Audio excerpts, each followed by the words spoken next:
El Padre Pío, nacido el 25 de mayo de 1887 en Pietrelcina, Italia, fue un sacerdote de la Orden de los Hermanos Menores Capuchinos, conocido por su espiritualidad, sus estigmas y su dedicación al servicio religioso.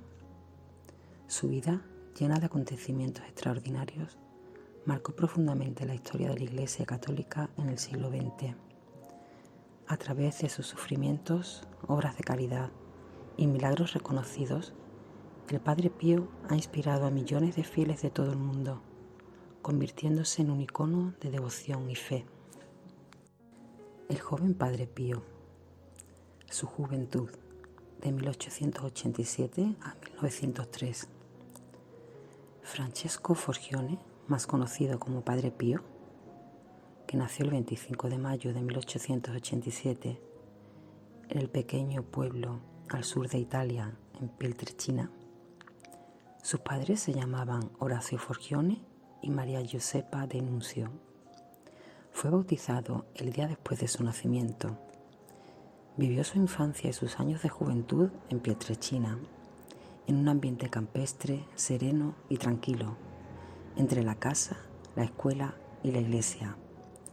La idea de entregar su vida por completo a Dios estuvo presente desde pequeño. Uno de sus directores espirituales, el capuchino Padre Agostino Daniele, contó que a los 5 años de edad comenzaron los éxtasis y las apariciones para el Padre Pío. Otro de sus directores espirituales, el Padre Benedetto Nardella, en algunas de sus notas indicaba: a los 5 años ya siente la necesidad de entregar su vida al Señor. Sobre el altar se le aparece el Sagrado Corazón de Jesús, que le hace señas de acercarse y le coloca su mano en la frente. Desde aquel momento sintió crecer en él fervor de amarlo y de entregarlo todo a Jesús. A los 12 años recibió la primera comunión y el año siguiente recibió la confirmación. Noviciado y fraile. Padre Pío, fraile capuchino, de 1903 a 1910. Francesco deseaba llegar a ser un fraile capuchino. Su deseo se realizaría el 6 de enero de 1903, cuando entró en el convento de Morcone, Benedetto, en el noviciado de los frailes menores capuchinos de la provincia religiosa de San Angelo, Foggia, Italia. El 22 de enero de 1903 vistió el hábito capuchino y tomó el nombre de Hermano Pío.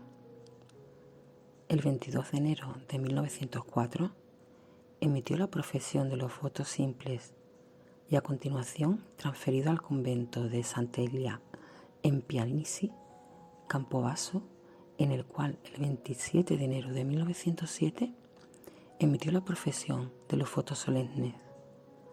Durante los años 1904 a 1909, el Padre Pío viajó por varios continentes para contemplar sus estudios escolásticos y teológicos. Estuvo obligado constantemente a regresar a su casa por motivos de salud.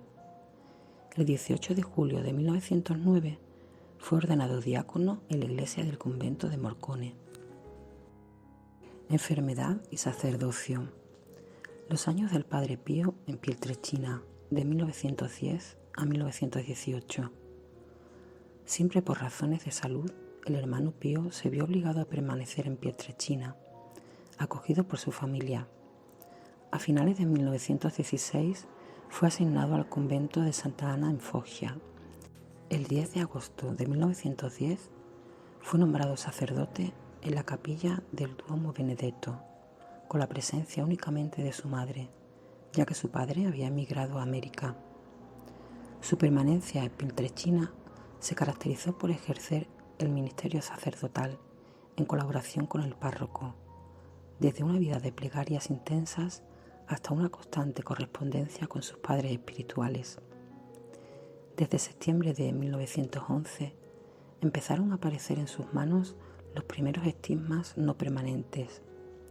El acontecimiento se repitió prácticamente cada semana, hasta 1918. En este periodo el Padre Pío estaba siempre enfermo, sujeto a constantes acosos, particularmente diabólicos, y visitado por múltiples visiones celestiales.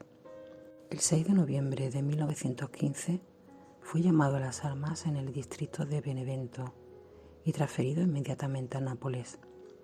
Su breve época militar fue interrumpida debido a las largas licencias médicas y termina el 16 de marzo de 1918, cuando por sus pésimas condiciones físicas lo dan de baja. Estigmas y dones místicos. Los años de los fenómenos místicos y dones divinos. El 28 de julio de 1916, acompañado del padre Piolino, llega por primera vez a San Giovanni de Rotondo. En aquel convento es retenido provisoriamente y se convierte en su residencia hasta su muerte, 23 de septiembre de 1968.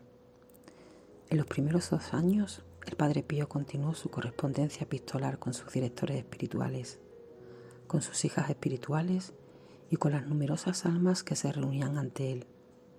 En el convento recibe el cargo de director y docente de los seminarios. Llegando el momento justo, se forma alrededor del padre Pío un grupo de fieles deseosos de seguirlo espiritualmente. Nace el primer grupo de oración. 1918 fue para el padre Pío un año rico en fenómenos místicos y dones divinos. Aflicciones y adversidades. Los años de las calumnias y acusaciones. Este periodo fue muy movido y doloroso en la vida del padre Pío.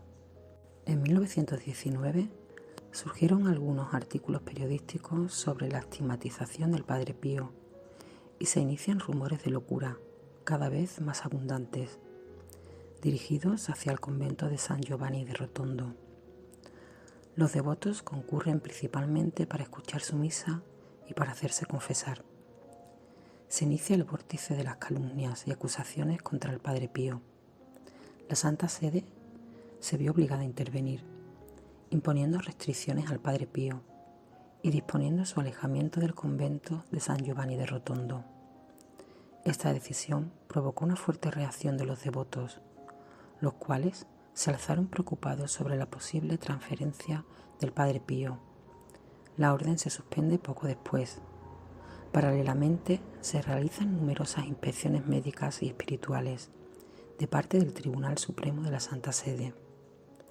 El padre Pío, en este periodo, continuó su vida de plegarias apostólicas en el ministerio de la confesión, en la perfecta obediencia a sus superiores y la jerarquía eclesiástica. Suspensión del ministerio. Años de la segregación, de 1931 a 1933. El 9 de junio, la Santa Sede ordenó al padre Pío la suspensión de todos los ministerios, con excepción de las misas que habría tenido que realizar solo y sin fieles en la capilla interna del convento. Durante todo el periodo de segregación, que duraron hasta el 15 de julio de 1933, la vida del padre Pío se desenvolverá así.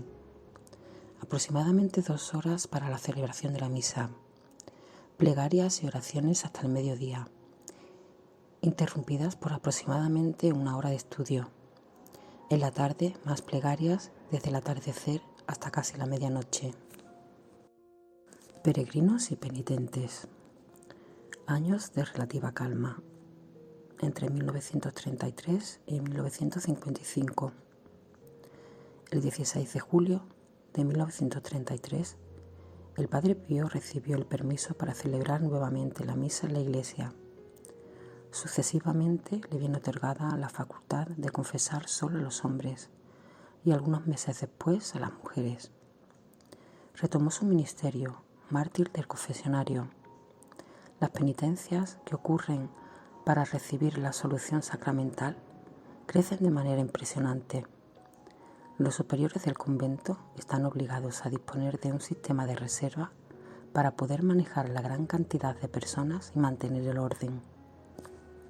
Los fieles también concurren numerosos para participar en su misa. La iglesia del convento es incapaz de contener tantas personas. Tanto es así que el 5 de junio de 1954, Padre Pío se vio obligado a celebrar la misa al aire libre en la plaza exterior de la iglesia. Durante este periodo se registran visitas de ilustres personajes intelectuales y políticos provenientes de todas las partes del mundo.